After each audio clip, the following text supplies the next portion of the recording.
And what were you saying about your wife before? Beg pardon? What were you saying about your wife before? I don't understand you, Judy. What was it that you said about your wife before? What I said about my wife. Yeah. You said she was wonderful. I say she's wonderful. Yeah, she's a wonderful lady. I love her. I love her very much. I don't know what I could have done without her. In my period of life, when I went through surgery in 19, and I was 79 years old. In 1990. Well, you 19. look great now. So Beg pardon? You look very healthy and strong and all together. So stay that way.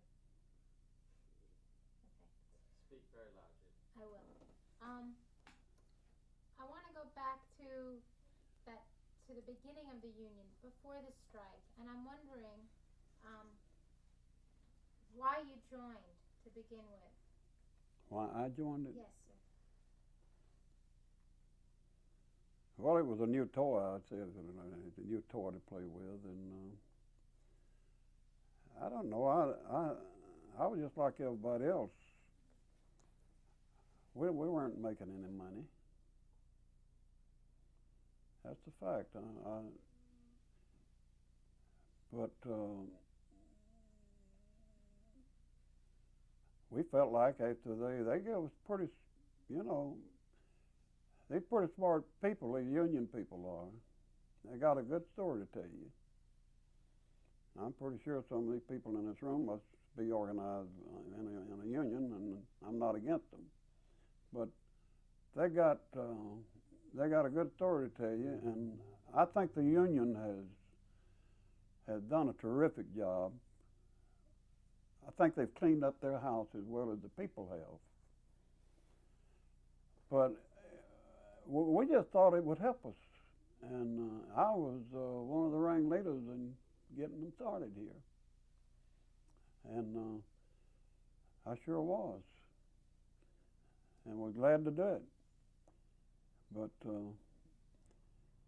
I don't know. I kind of got upset about that $3 job down yonder.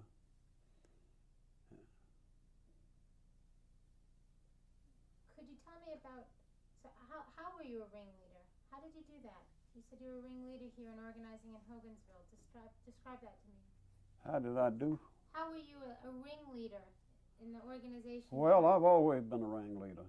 I've always been a leader in whatever activity was going on. As a Boy Scout, as baseball, I managed a lot of baseball teams, and I was a pretty good baseball player, as well as musician. I was a song leader in the church. I like to lead people. I like to work with people and lead people. And somebody got to do it, and most of the time they'd come to me. As you say, Etta May talked for 20 minutes about Harry Barton before she said anything about the plaque over yonder. I don't know why, but I just love to work with people and work with them, not make them work for me. I mean, I work with them, and I was always wanted to select, and I was wanted to selected to.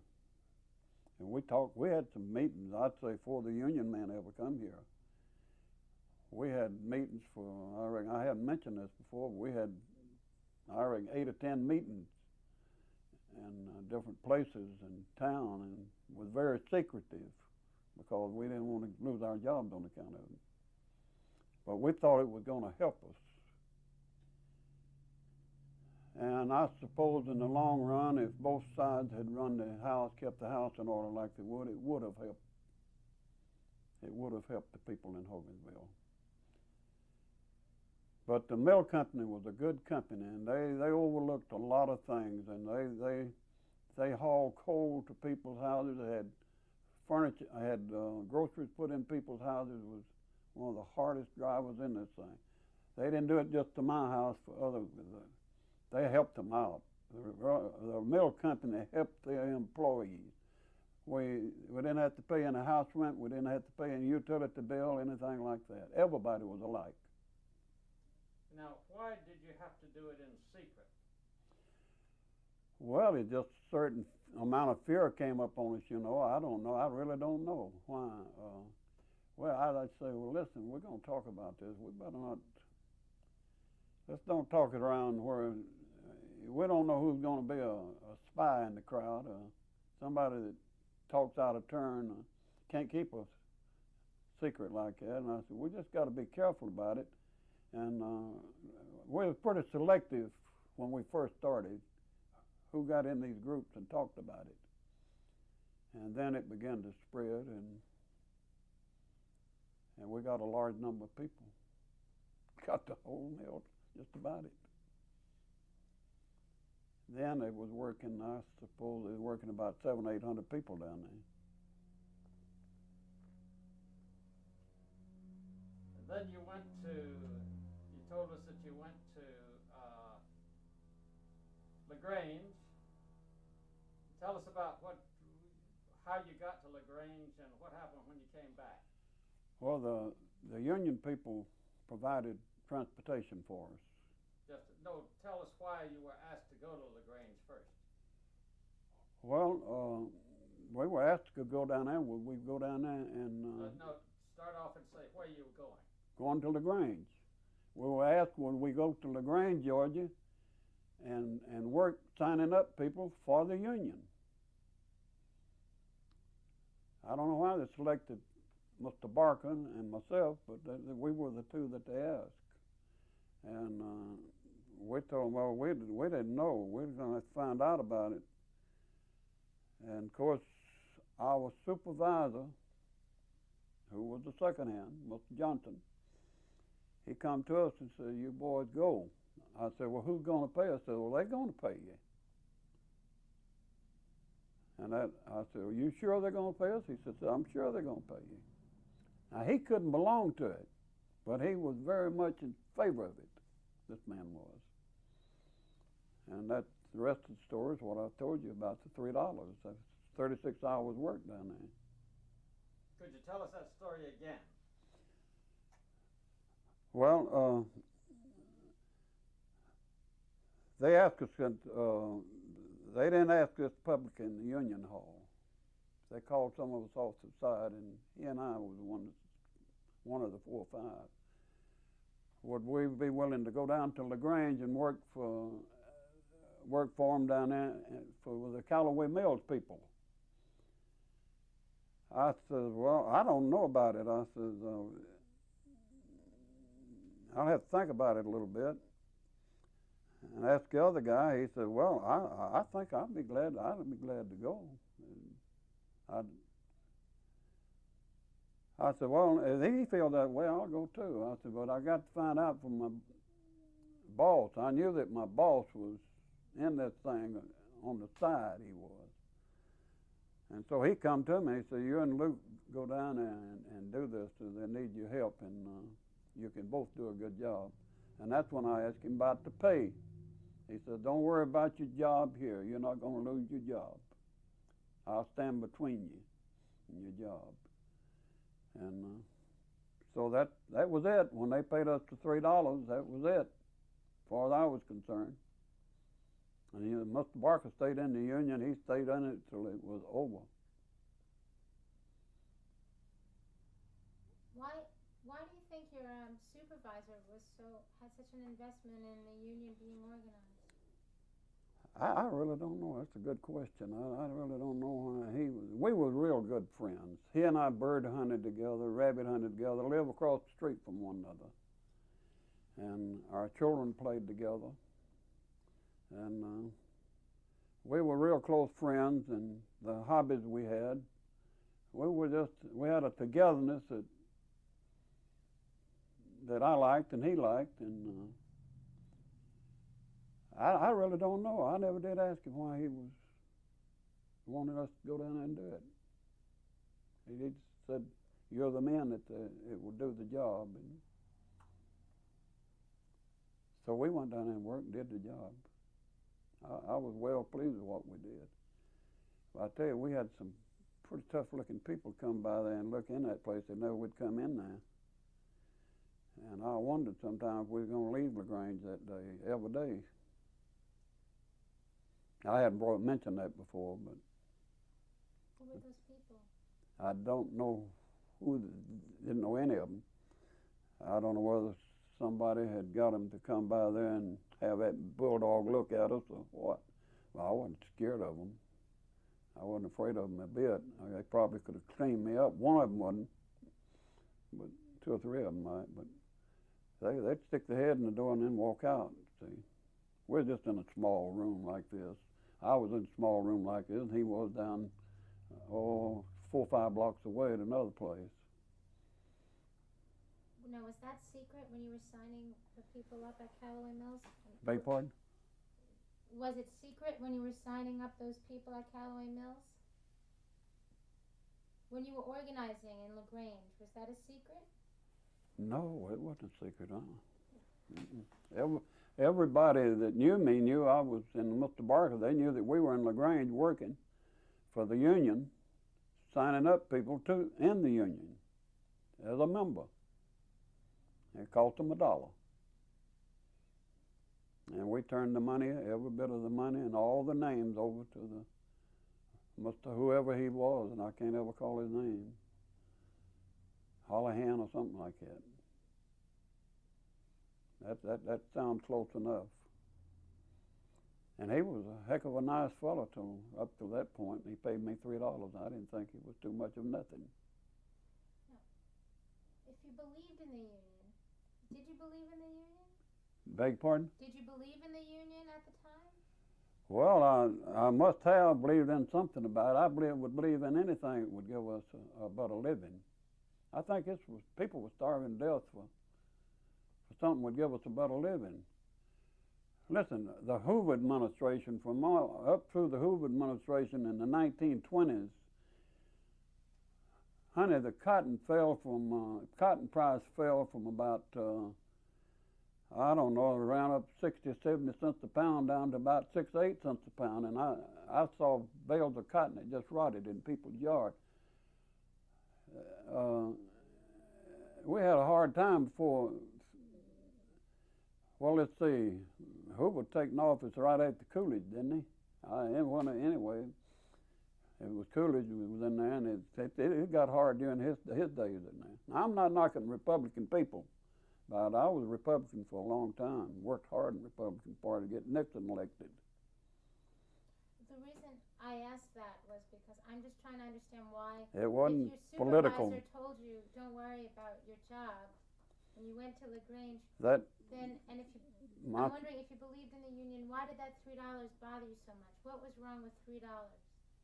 What was wrong with what? What was wrong with $3? $3? Yeah. Well, wasn't nothing wrong with $3 if it had been for. I figured we'd go down there and work, that we should have been paid at least $5 or $6 a day. And that was a little below what we were making in the mill. We were both good frame hands. We'd make about $7 or $8 a day if we worked hard enough. And you'd have a lot of breakdowns, and you didn't get any time for that. And you'd average out about, I'd say $7 or $8. That's a little bit high, because about $18, $20 a week what we were making along about this time. But it wasn't much of the mill running, see. There was a lot of people out of work. So you went to LaGrange and you signed up these people. Let's start from there. And then, could we start from there and then how you went, and then you came back to Hogansville? What she's saying is that you went to LaGrange. She wants the story of when you came back, how they made you secretary, how you got up and told them about why you were through with the union. Could you tell that story again? I just want to know, we had a meeting on Monday night. I talked to Mr. Barker on Sunday at church about this thing.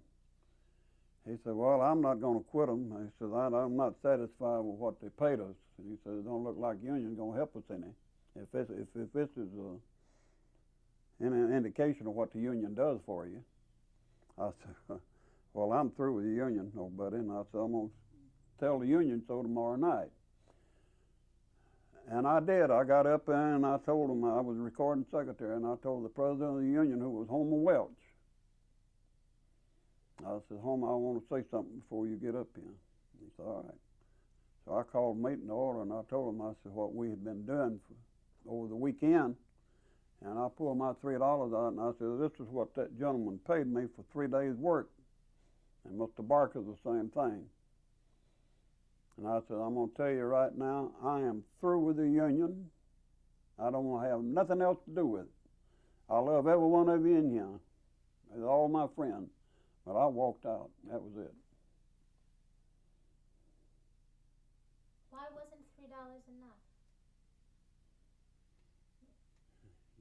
Why wasn't $3 enough?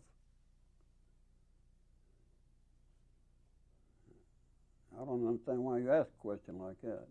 Well, I'll rephrase it. I thought you said that your second hand, the second hand said, don't worry about your job, you'll get paid.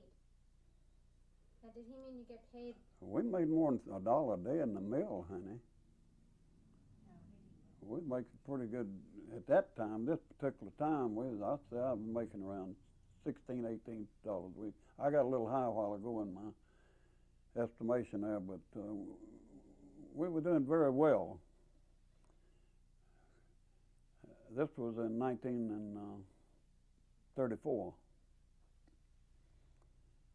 And it was a lot better than it was when this boy I was talking about, born in 32. And 32 was bad, bad.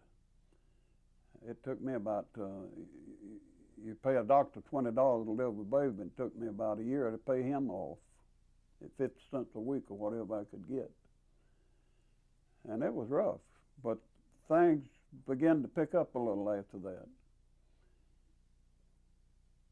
Now, when you went to LaGrange to do that work, was that on a weekend? Yeah, it was on a weekend. I could have worked Thursday and Friday in the plant. We didn't work on Saturday. At that time, we wasn't working on Saturday. So I counted Saturday as a day that I would have donated for it. But I worked 12 long hours down there on Saturday, too.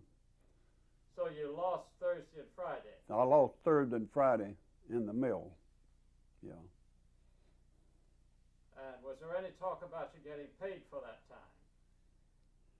Any talk about it? Nobody ever mentioned. I asked Mr. Johnson about it. He said, well, I don't think, since things has happened like that and you walked out, I don't know. I said, well, you told me that you'd see that we got paid.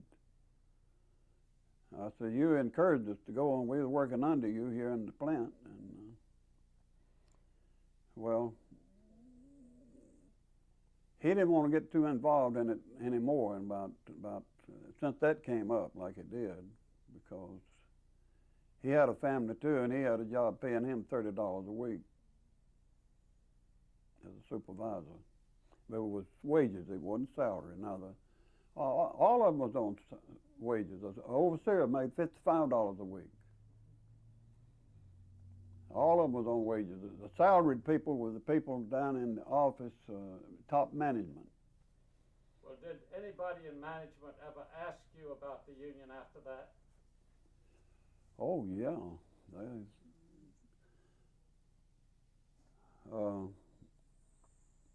They know how I felt about the union. They took it. I wouldn't say they took advantage of me as an employee to be whatever you want to call it, give them information. But after that, I had gone on quality control, you know,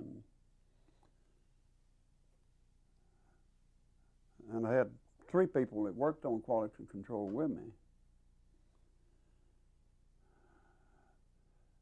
And I observed people, and it was amazing how many people that still had the hatred in their heart about this thing. And I just didn't fool with them. But when I'd go around observing what they were doing, they could really give you a hard look. But you know, one particular woman, I don't want to call her name. I won't call her name. She's still living. She married a man that was a supervisor, and they put all the supervisors on salary, because my dad was one. They put them on salary. And his wife had left him, and she never had married, and so she married this guy. And I'm not going to call her name because this won't work, this won't do. And let me tell you something, she turned over. She turned over on that union thing after she married this guy. But she was one of the hothead ones in it, I mean, as far as. And a fine lady, too, up till all of that happened, but she didn't have better use for me after that. Never has since then.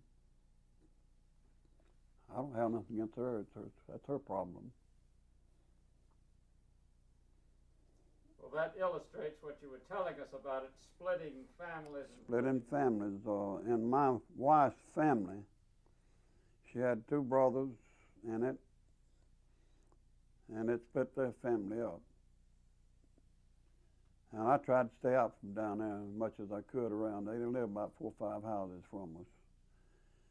And I tried to stay out from around them because they hit the liquor bottle pretty heavy. You know, people get intoxicated a little bit. You can have serious trouble. And I stayed out from around them. But it busted up homes, families, churches, marriages. You just wouldn't believe it. It was because people have their own opinion about things. We're all human beings, you know, and I got my opinion, you got yours, and man and wife. Sometimes I don't agree with everything she tells me to do, but I think it's true. I think you understand what I'm talking about. And this really drove a wedge in between the people of Hogansville, between the merchants in town. A lot of the people quit fooling with the merchants. Some of the merchants that got in this thing. It was a bad thing. It was a bad thing for this town at that time. And they tried it several times later, and because if they had handled that thing right, I think it would have worked. But they didn't handle it right. The people were too hot-headed. When the mill was closed down, they had a pile of rocks out there in the mill yard that they was going to do some work around out there, in a big ditch out there.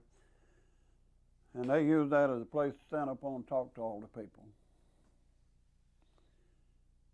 Well, it was a good friend of mine in there. We were just like brothers. And he'd tell me everything's going on. And so one day there, they selected a superintendent to run the mill, an assistant superintendent, and all the different overseers, and the second hands, and the controller. I forgot who they selected as the controller of the office out there, of the company there. But you know, they didn't have any idea in the world what they just didn't. It was ignorance there. That was pure old ignorance. I don't understand. I worked in there. I know. Go ahead. I don't understand what they were trying to do on that rock pile. Could you explain it? What their intention was? Could you say the same story again, but say what their intention was? You're going to talk a little louder, honey. Could you repeat the same story, but explain what the intention of those people who were trying to take on those jobs, what their intention was? I don't believe I know what you're saying. Okay. I think I'm sorry. I get it, but she doesn't, so you have to make it clear to her. And meanwhile, could you wipe him down, please? Yes. Thank you, George. I appreciate that. What did they have in mind? Were they going to take over the factory and then reorganize it? They were going to take over the factory and hire the people that start all over again. And everybody was like me, and a lot of people didn't have anything to do with the Union, but they didn't have any problems. I mean, a lot of people didn't want to have nothing to do with it. But they weren't going to be hard back either. And the people, some of them they selected down there, they couldn't manage their own little affairs at the house. Now, I want you to start again and tell us as though we've never heard this, because this is a very funny thing, that a group of textile workers can come down, think they can take over a mill, reorganize it, and point the officers. Because I want that to be clear what you're talking about. Well, these guys, they thought everything was going just like they wanted it, and as I say, the management of the company was hands off. They wasn't giving them a bit of trouble. So they said, we're going to reorganize the management of this company. And so I heard about this. This guy told me about it. So it took them about 2 or 3 days to come up with the men that selected and all agreed on. And one man, Homer Welch, he stands up there and tells them, calls the name who's going to be superintendent of the plant. And those who are going to be they had the carding, the spinning, the twisting and winding, and the weaving, and the finishing and packaging. Had 5 overseers. They had 5 second hands. They had more than that. They had one for each shift, second hand, but they had 5 overseers. They picked every one of these people from out among some of the people that, some of them in there, I doubt if they could read the name. And back in those days, you had to have a little education to figure the changes in the mill. You had to know what, as I dealt with them in production later, they had to know some things that this group did not know. You had to carry, as I said, you had to carry some things around your head. In other words, your boss walked in the door and says, Harry, when can you give me 5,000 pounds of a certain fabric? Busting fabric or fabric from cotton fabric, 5,000 yards rather.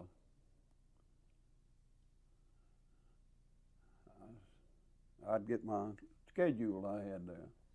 I had a schedule. I had every loom scheduled. And if this style, if we had the yarn coming through, if you had to start from scratch, it took longer. If you had some of the yarn coming through that you could divert to it, and if he wanted a special thing on it, you could give him a pretty good delivery. Well, these guys didn't know I didn't know all this stuff till I got in that kind of work. But somebody's got to know how to do something in something like that. And these guys wasn't the man that they picked. Well, it was one man that later they transferred him to, his name was Slim Ayers. They transferred him from Hogansville to Shelbyville when they bought that plant and made him cardroom overseer. And Slim had I'd say he had maybe an 8th or 9th grade education. He was pretty good. He was a good man. But he was the only man that was ever put up in management out of all of that group. They made him overseer and moved him up to Shelbyville, Tennessee. So Mr. Welch had somehow given these people the idea that the union was going to reorganize the mill. Yeah. Homer Welch was not selected as anything. I wondered about that. But he didn't ever work there no more. He had to go. He went to jail on account of this gun that the boys from Atlanta took off of him. The rest of them shook the guns out on the ground. But he didn't go to the barbed wire fence. He went to the prison somewhere. And it took him a long time to get out of that thing. He was such a nice fellow. I don't know why. I mean, I often wondered about him. He was such a nice man. Judy?